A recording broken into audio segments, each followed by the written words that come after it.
se puede cortarle el agua a la persona, lo dijo la Corte Suprema, no es joro. Los consumidores están recibiendo facturas de casi 100.000 pesos o empresas reciben facturas de 100 millones de pesos, con lo que nadie puede sostener un país, ni puede sostener trabajadores o pueden comer. Le vamos a dar la palabra a Osvaldo Bassano, que es de la Asociación de Defensa de Derechos de Usuarios y Consumidores ADUC. Le estoy hablando de los grupos corporativos gigantescos, multinacionales y transnacionales, y que quieren ahora adueñarse del Estado. Por eso hablan de que hay que hacer desaparecer al Estado. ¿Y cuál es el problema? Que somos seres humanos y si no hay Estado, los seres humanos sucumben. Porque ninguna empresa corporativa va a venir a la Argentina a defender personas. Y este es el problema que encontramos en los servicios públicos, que es el principal vector de la economía, de la vida, de la política, de la sociedad del siglo XXI. Sin gas, sin luz, sin agua, las sociedades caducan. Por eso hay pobreza energética. El ingreso de más del 75% de la población está por sobre, o sea, el ingreso está afectado por sobre el más del 35% de luz, gas y agua. Mientras, las teorías internacionales, la teoría de pobreza energética es inglesa, que nació con Margaret Thatcher, no admite ni la Comunidad Económica Europea más del 10% que se afecte el ingreso del consumidor. Esto significa claramente cómo se está destruyendo cruelmente a las personas. Y a la falta de producción, a la falta de trabajo, a la falta de ingreso, le agregamos la especulación cruel y perversa a lo que están sometiendo a la población. Muchas gracias por permitirme venir al Congreso a esbozar estos términos que están en todos los libros académicos, sociales, económicos, comerciales del mundo, donde señalan claramente que esta locura de hacer desaparecer al Estado solo puede pasar por la cabeza de gente de pocas neuronas o simplemente de gente que vive en el siglo XIX, por no decir que están enfermos. Porque no se puede combatir seres humanos si se los puede destruir. Acá Tito Busetti dio una clave específica de cuánto sale el millón de BTU. 14 dólares. ¿Cuál es el problema?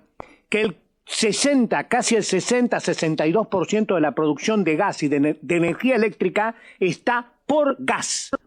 Eso nos faculta decir que no hay aumentos del 2% mensual en luz en gas. Hay mucho más, porque está afectando el 43% de toda, el 43, 45 o 50% de todas las facturas, el aumento del gas.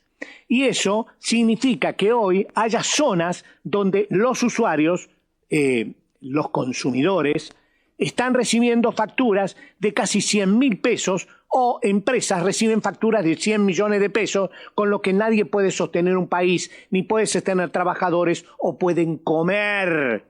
Por eso no va a haber muertos en la calle, va a haber muertos en las casas. Lo peor de todo esto, y que esto es terrible lo que se dijo, muertos en la calle, no hubo una pandemia porque fuimos un pueblo inteligente, ahora parece que por falta de comida puede haber muertos en la calle. Es terrible, nos tiene que interpelar.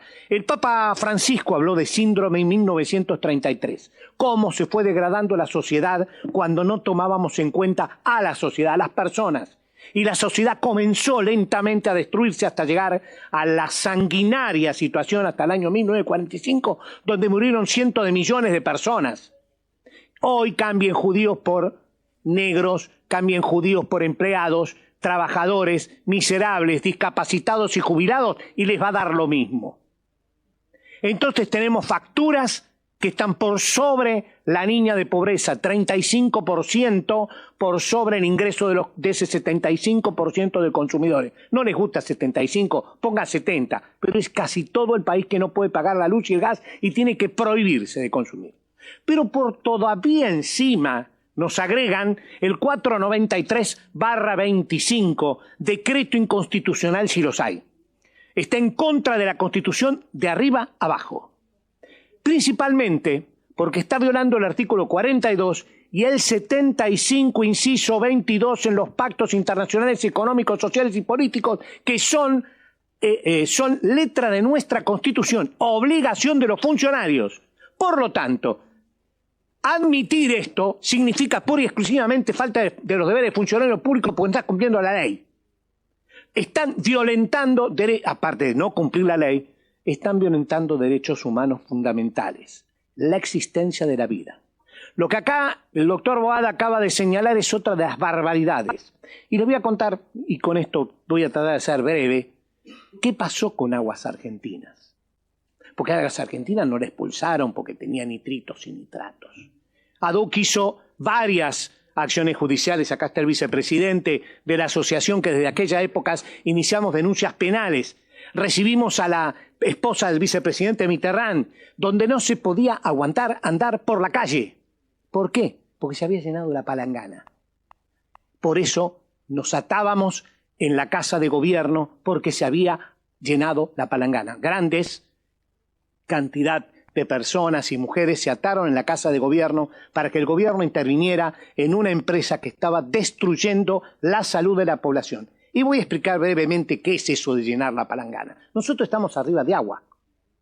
Vivimos arriba de agua porque acá abajo hay un acuífero. Si nosotros hacemos un pozo profundo vamos a encontrar agua. Un poco más o un poco menos hay agua.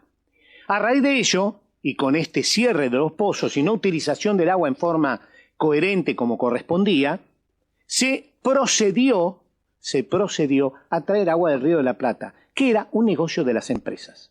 Un negocio de Aguas Argentinas que a su vez Suez tenía otras empresas en el país que tuvieron que irse. ¿Por qué? Porque envenenaban a la población. Al llenar la palangana, es decir, al llenar el acuífero, se destruía el agua, se la contaminaba y se creaba un problema de salud ambiental. Cuando leemos detenidamente el 493, estamos igual. Aquel que me diga que no es lo mismo, por favor le pido que lea textualmente el artículo y se vaya a los decretos de la época de Carlos I de Anillaco y de la empresa Aguas Argentinas y van a dar cuenta que es lo mismo. Van a envenenar el acuífero. A raíz de eso, envenenado el acuífero, vino Mendoza contra Estado Nacional, donde la Corte Suprema de Justicia ordenó al Estado que comenzara a solucionar el problema. Los distintos gobiernos hasta el 2015 hicieron un polder en el riachuelo Matanza para solucionar este problema con el Acumar. Sin embargo, como hizo María Julia cuando agarró Telefónica, la fundió, para que después vinieran de afuera y la compraran por 2 mangos y de esa manera se quedaron con todo el sistema de comunicación en la República Argentina, que ahora va a quedar en manos de una sola empresa, el Grupo Clarín. Seamos sinceros y blanqueemos las cosas. Aguas Argentinas destruyó el sistema de agua potable y cuando empezó a aparecer los nitritos y nitratos era porque ya había barrios envenenados. Perdón, disculpen, la materia fecal corriendo por las calles. Los pozos se rebalsaban, la gente vivía, en mierda. Hoy, con esto, vamos a volver a lo mismo. ¿Y saben por qué? Por el déficit fiscal. Muchachos, el déficit fiscal no son personas. Las personas gobiernan un país, no el déficit fiscal, ni la economía, ni los austríacos. Las personas vivimos en un país y a las personas hay que defender. Y no se puede hablar de semejante barbaridad.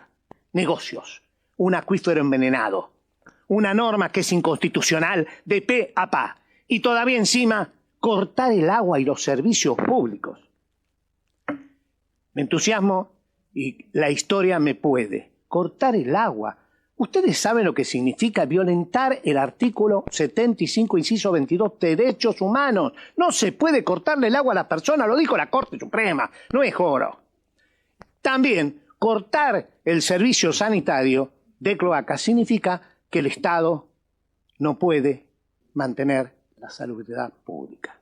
Entonces tengo que anunciarles algo a la empresa que se quiera hacer cargo, incluyendo al presidente y cada uno de los funcionarios. Esta vez los vamos a denunciar penalmente. Porque al primero que esté afectado, no vamos a dejar que la gente viva arriba de la mierda. No vamos a dejar que la gente se muera de hambre. Y otra cosa que tienen que tener todos en cuenta, el decreto 70/23, que todavía sigue vigente, que es una vergüenza porque es totalmente inconstitucional, lo han dicho grandes constitucionalistas, es el que gobierna los intereses en este momento que cobran cualquier cosa. intereses, tarjeta de crédito, compran comida, se mueren de hambre, viven arriba.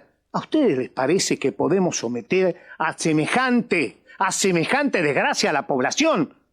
No se puede a un ser humano llevarlo a esta situación. Y hoy día ya no es la situación individual, es la situación social. Señores diputados, piensen que cada vez que se altera la población, la calidad de vida baja y los seres humanos comienzan a ingresar en una psicosis general, lo que hay hoy. Y eso termina en enfrentamientos individuales, personales, colectivos. Hoy la policía corta la calle, nos pegan, hacen cualquier cosa, no nos dejan hablar. ¿Y eso qué significa? Guarda con las ollas a presión. Porque mañana, cuando nos golpeen la puerta, embargándonos las casas, o perdiendo el agua, o perdiendo el gas, puede ser muy tarde. Muchas gracias, muy amable. Sí, Presidenta, después profundizamos a medida que vaya avanzando la reunión informativa. Buen día a todas y a todos. No, pero planteo algo muy operativo en función de un plazo que tenemos ahora. Está anunciada la venida del jefe de gabinete, Guillermo Francos, a final de mes. Y hoy, a las 15 horas, si no me equivoco, se nos vence a los diputados un plazo que tenemos para cargarle preguntas que el jefe de gabinete tiene que responder en el informe tal cual indica la Constitución Nacional.